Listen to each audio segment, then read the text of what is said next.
할렐루야. 한 주 동안 주님의 은혜 가운데 잘 지내셨습니까? 우리 옆에 계신 분에게 말합니다.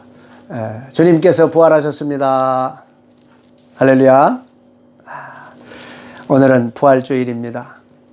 우리는 그레고리력을 따라서 지키다 보니까 오늘이 부활주일이에요. 그런데 러시아 정교회는 율리우스력을 따르다 보니 다음 주가 부활절입니다. 코로나 바이러스 때문에 우리가 함께 성찬식을 하지 못하게 돼서 참 안타깝습니다. 우리는 지난 한 주간 고난주일을 보내면서 각각의 날에 예수님께서는 무엇을 하셨으며 또 무슨 일이 있었는지에 대해서 우리가 살펴보았습니다. 따라서 오늘은 베드로전서 강해를 잠시 멈추고 부활절에 맞는 말씀을 전하고자 합니다. 우리 다 같이 마태복음 28장 1절부터 6절 말씀을 함께 교독했으면 합니다. 마태복음 28장 1절부터 6절 말씀입니다. 제가 먼저 한 절 읽겠습니다.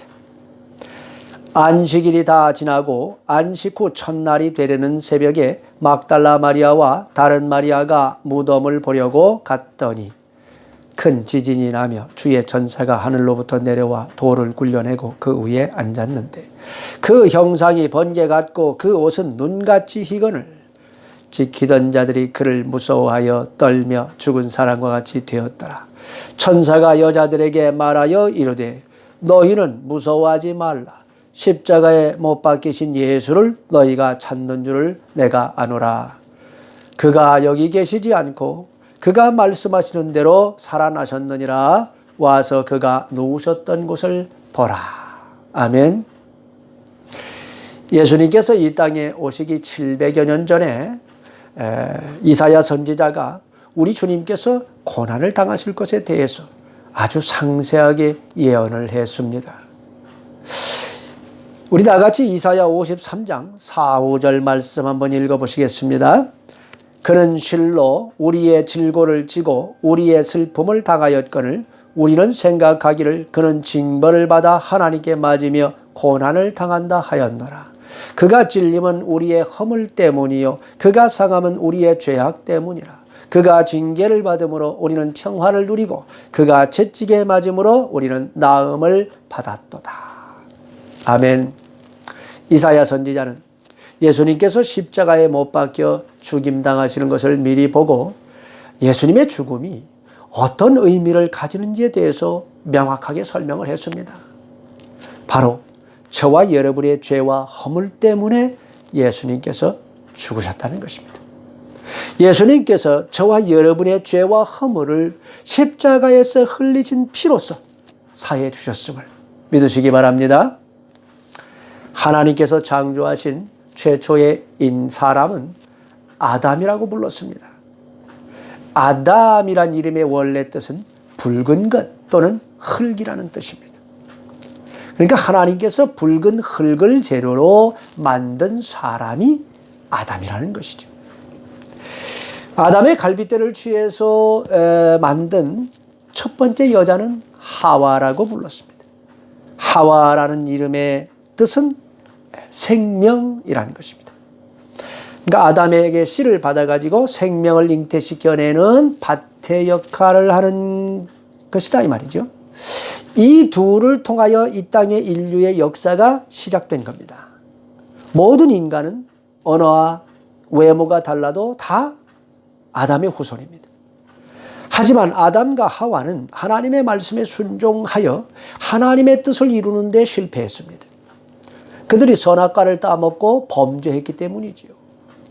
그로 인해서 그의 모든 후손이 죄의 종으로 이 땅에 태어나게 된 것입니다.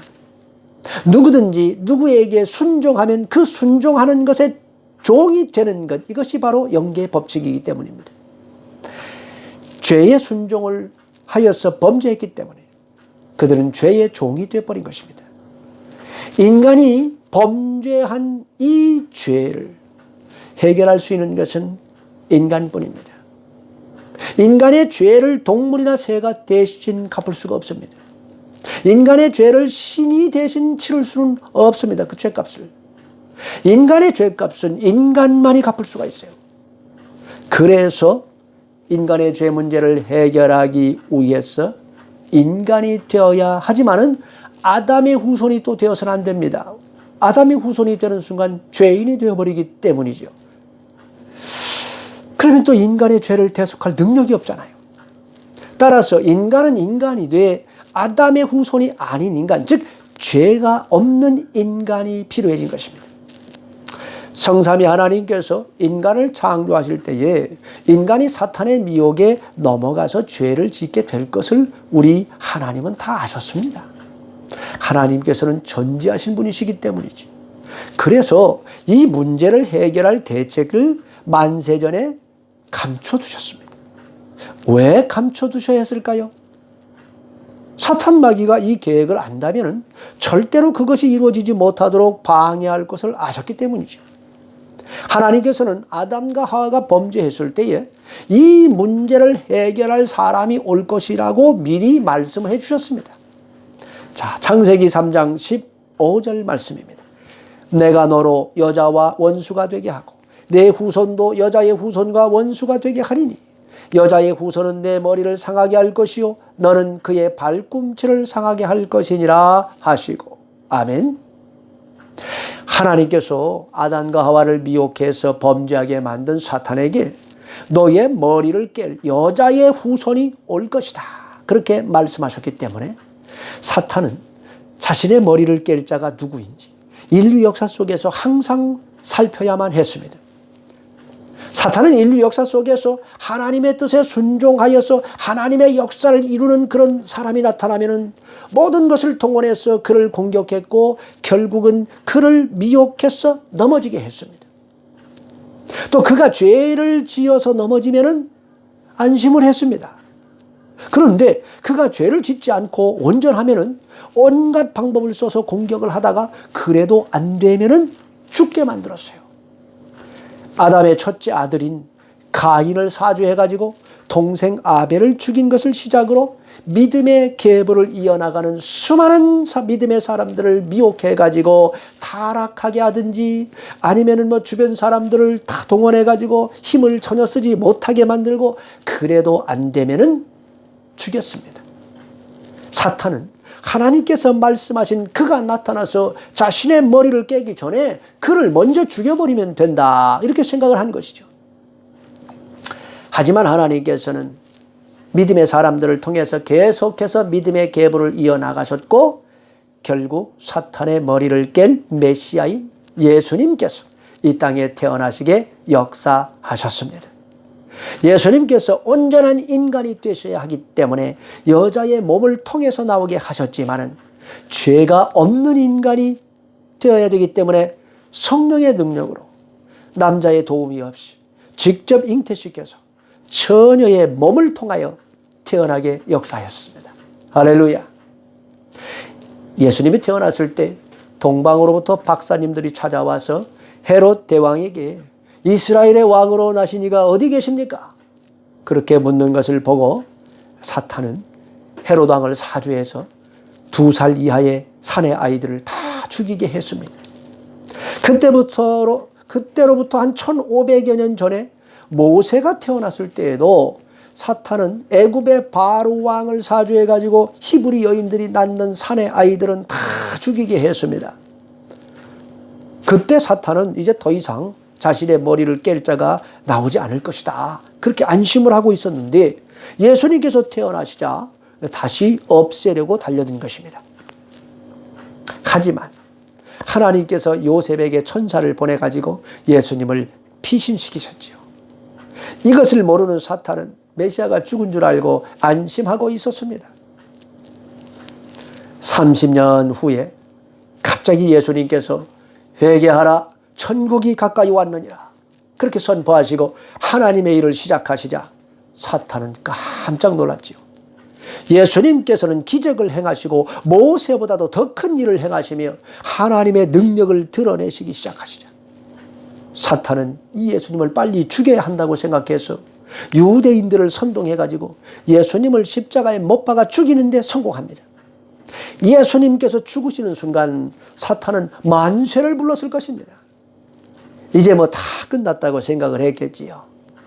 하지만 사탄 마귀는 이 예수님의 죽음 속에 하나님 아버지께서 만세전에 감춰두신 놀라운 비밀이 숨겨 있었다 하는 것을 전혀 알지 못했습니다.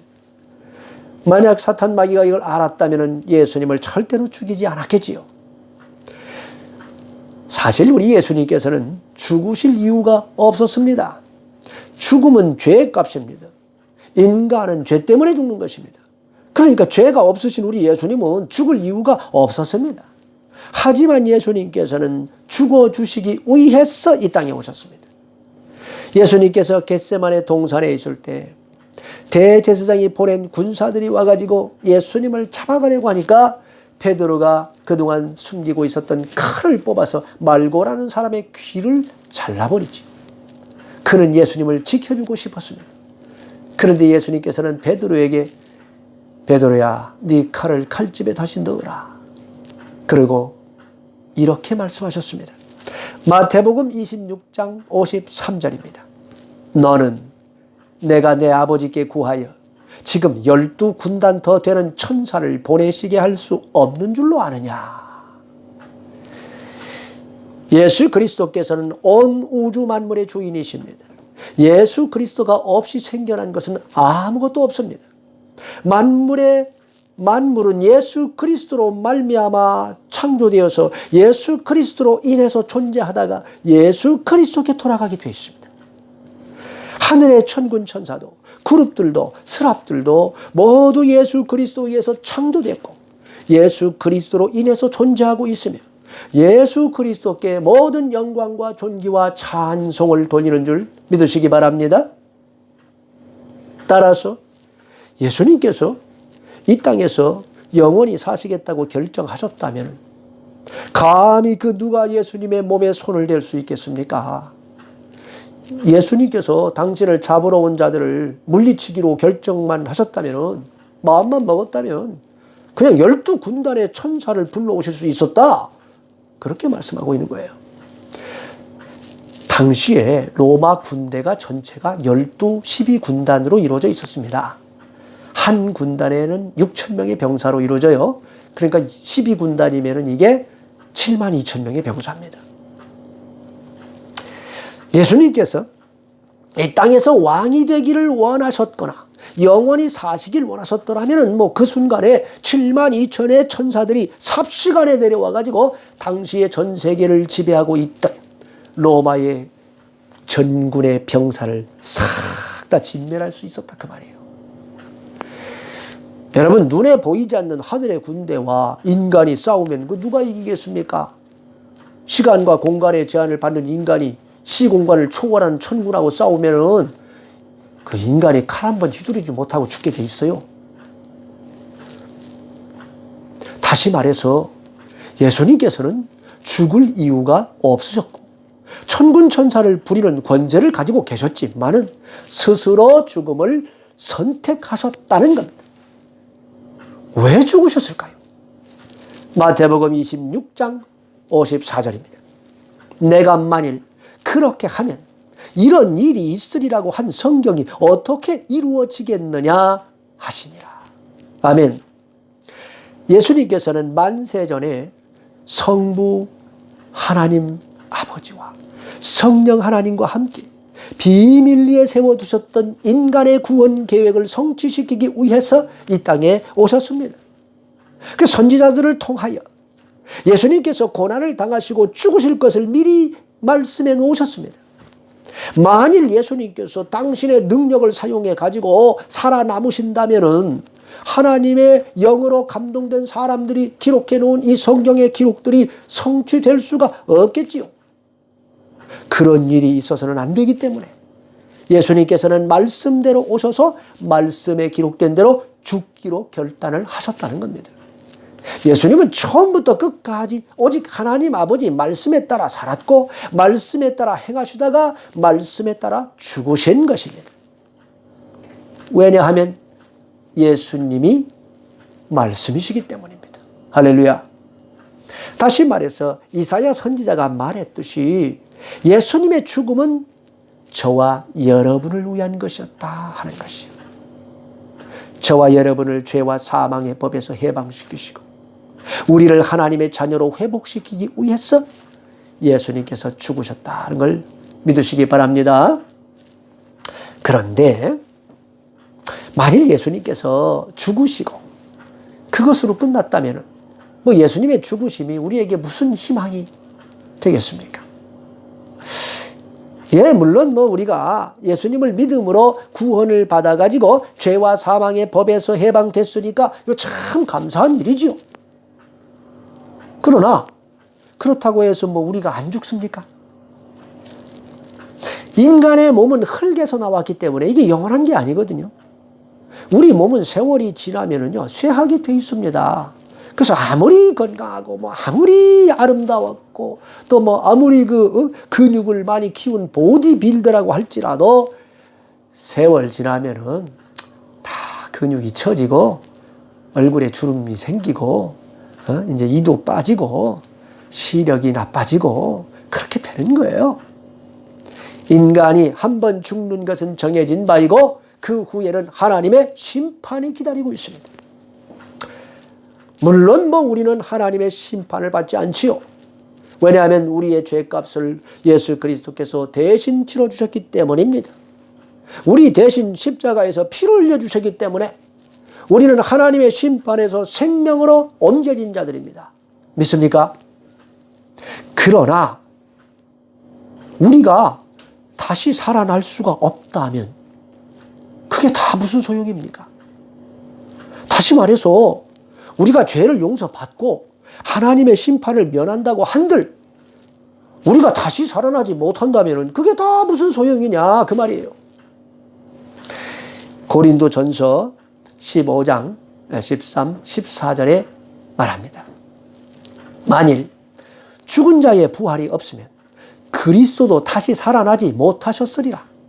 그리스도께서 만일 다시 살아나지 못하셨으면 우리가 전파하는 것도 헛것이요 또 너희 믿음도 헛것이며, 만일 예수님께서 부활하시지 않았다면 우리가 전파하는 복음도 헛것이고 뭐 또 우리 믿음도 다 헛것입니다. 그렇잖아요. 부활이 없다면 죽으면 다 끝이라는 말인데 뭐 죄를 용서받고 하나님 심판을 받지 않는다고 한들 그것이 무슨 의미가 있냐 그 말입니다. 부활이 있어야만 이 모든 것이 의미가 있게 된다 하는 것입니다. 여러분은 어떻게 생각하세요? 부활이 정말 있을까요? 예수님 당시의 종교 지도자인 바리새인들은 부활을 믿었고 사두개인들은 부활을 믿지 않았습니다.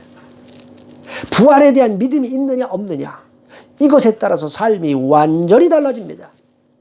바리새인들은 부활을 믿었기 때문에 인간이 죽은 후에는 천국이나 지옥으로 들어갈 것이다 이렇게 생각을 해서 이제 천국의 뜻을 두고 이 세상은 속된 것이고 그러니까 뭐 천국에 들어가기 위해서는 모세 율법을 문자 그대로 지켜야 된다. 그래서 무척 노력을 했습니다.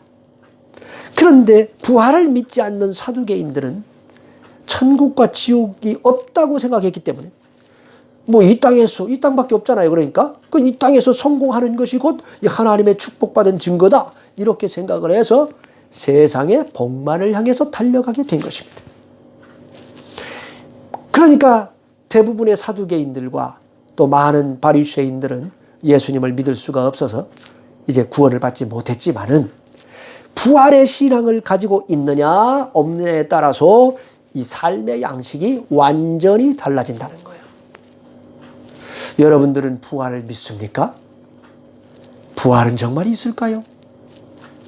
오늘 본문을 보시면 안식 후 첫날이 되는 새벽에 막달라 마리아와 다른 마리아가 예수님의 무덤을 보러 갔습니다. 그런데 큰 지진이 일어나고 주의 천사가 하늘에서 내려와서 예수님의 시체를 놓아둔 동굴 입구를 콱 막고 있는 거대한 돌을 굴려가지고 그 무덤의 문을 열고 돌 위에 딱 앉았습니다. 천사의 형상은 번개와 같았고 그의 옷은 눈처럼 희었다. 그렇게 기록해. 그러니까 한마디로 얘기해서 눈이 부셔가지고 도저히 쳐다볼 수가 없었다. 그 말입니다. 그때 천사가 말하기를 무서워하지 말라. 십자가에 못 박히신 예수를 너희가 찾는 줄을 내가 아노라. 그가 여기 계시지 않고 그가 말씀하시던 대로 살아나셨느니라. 와서 그가 누우셨던 곳을 보라. 할렐루야. 천사가 예수님께서 다시 살아나셨다고 말했습니다. 예수님께서는 무덤에 계시지 않았습니다. 어떻게 이것이 가능한 일일까요?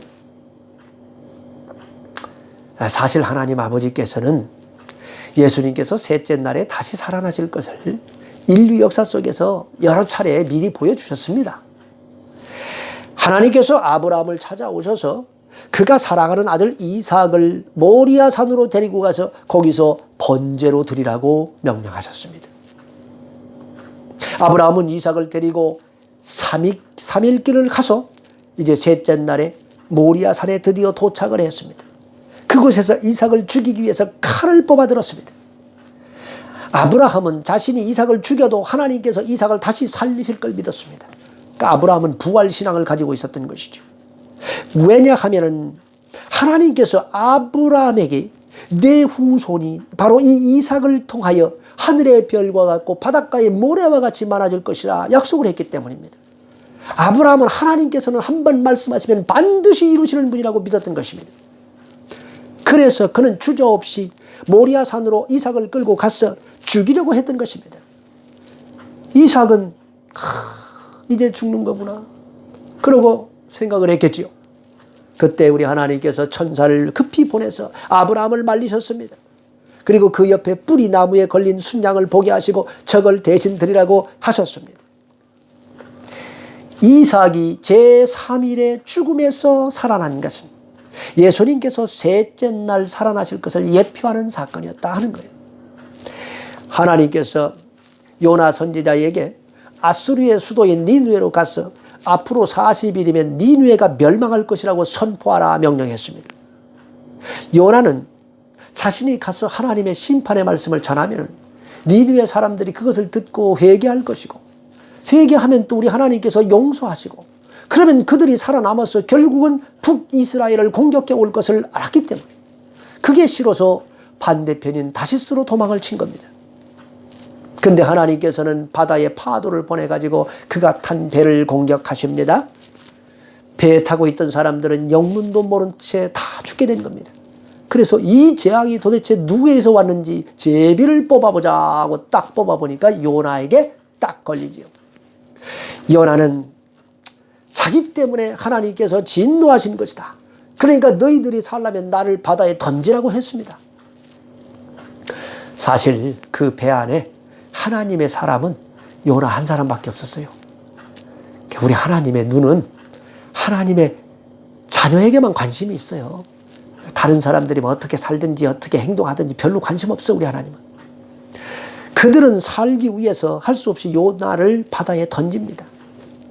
하나님께서는 또 큰 물고기를 대비시켜 놨다가 요나를 탁 삼키게 하시죠. 여러분, 물고기 뱃속에 들어가면은 어떻게 돼? 죽어야 됩니다. 그죠? 요나는 죽고 싶어가지고 자기를 바다에 던지라고 한 거잖아요. 그런데 요나는 죽을 수가 없습니다. 왜요? 하나님께서 영혼을 거둬가 주셔야 죽을 수 있는 게 인간이에요. 그냥 거기서 지옥만 경험합니다. 얼마나 고통스러워. 그러니까 결국은 통에 자복하고 하나님 잘못했습니다. 회개하니까 우리 하나님께서 토해내라 물고기한테. 그 요나가 다시 사흘 만에 다시 살아난 것입니다. 바리새인들이 예수님께 표적을 좀 보여주세요. 그러니까 우리 예수님께서 악하고 음란한 세대인 너희들에게 보일 것은 표적이라 그런 것은 요나의 표적밖에는 없다. 그렇게 말씀하시면서 요나가 밤낮 사흘을 물고기 뱃속에 있었듯이 인자가 밤낮 사흘을 땅속에 있으리라 이렇게 말씀하셨습니다. 요나가 음부에 내려갔다가 사흘 만에 살아났듯이 예수님께서도 옥에 내려가셨다가 사흘 만에 다시 살아나실 것이다 하는 말씀입니다. 사실 예수님께서는 제자들에게 예루살렘에 가시면은 사람들이 자기를 죽일 것이고, 근데 예수님은 다시 살아날 것이라고 여러 차례 말씀을 했어요. 근데 제자들은 그게 무슨 말인지를 알지를 못했습니다. 그래서 예수님께서 예루살렘에 가시면 왕이 되실 것이다. 그러니까 그 우편과 좌편에는 우리 중에 누가 앉을 것이냐. 그래서 서로 높은 자리 차지하려고 다퉜습니다.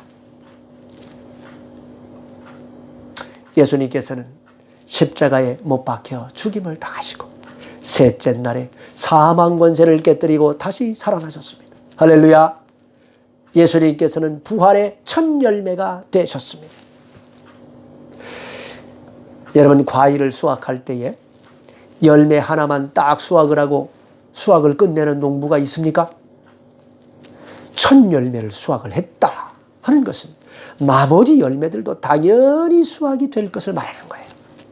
할렐루야. 예수님께서 부활의 첫 열매로 하나님께 올라가셨으니 예수님 안에 들어오는 이 땅의 모든 성도들도 예수님을 따라 부활하게 될 것을 믿으시기 바랍니다. 부활이 정말 있습니까? 예, 있습니다. 이삭이 다시 살았고 요나가 다시 살았듯이 예수님께서 다시 살아나셔서 하늘로 승천하셨음을 믿으시기 바랍니다. 예수님께서 하늘로 승천하시는 것은 500여 명의 갈릴리 사람들이 직접 자기 눈으로 목격을 했고 그 목격했던 사람들이 전해준 복음이 저와 여러분에게까지 전해진 것입니다. 예수님께서 부활하셨으니 우리도 부활할 것입니다. 아멘. 따라서 우리의 신앙이 결코 헛된 것이 아니고 우리가 들은 이 복음이 영생임을 믿으시기 바랍니다. 성도 여러분, 부활의 소망을 가지십시오. 지금 모두가 힘들고 어려운 때입니다. 내일을 알 수 없고 이 사태가 얼마나 지속될지 알지 못해서 참 답답하시죠. 미래가 보이지 않아서 불안하시죠. 하지만 여러분, 염려하지 마십시오. 우리에게는 부활의 소망이 있습니다. 제가 작년에 성령님께서 2020년에 블라디보스톡 관광산업이 확 시들 것이라고 사인을 주셨으니까 여러분들 대비하라 이렇게 말씀을 드렸죠. 그래서 그런지 저에게 이 재앙이 언제 끝날 것 같냐고 묻는 분들이 많습니다. 제가 그걸 어떻게 압니까? 성령님께서 알려주시지 않으면 저는 아무것도 알 수가 없어요. 근데 제가 이 문제를 놓고 기도하는 가운데에 이런 마음이 들었습니다. 성경적으로 볼 때 이런 재앙은 어느 시점에서 갑작스럽게 끝나곤 했지요. 사람들은 이 재앙이 앞으로 어떻게 진행될 것인지 갖가지 예측들을 말합니다. 네, 당장 끝나지는 않을 것 같아요. 하지만 어느 시점이 되면 인간의 예상과는 다르게 갑자기 끝날 수도 있습니다. 성경을 잘 보시면 인류 역사상 이런 일이 여러 차례 있었다는 걸 알 수 있습니다.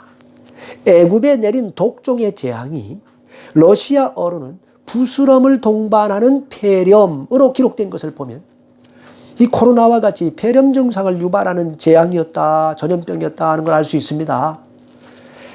마태복음 24장 7, 8절에 보면 민족이 민족을, 나라가 나라를 대적하여 일어나겠고 곳곳에 기근과 지진이 있으리니 이 모든 것은 재난의 시작이니라 말씀하고 있습니다. 며칠 전에 다른 나라에 사역하시는 그 선교사님이 저에게 페이스북 메시지로 물었습니다.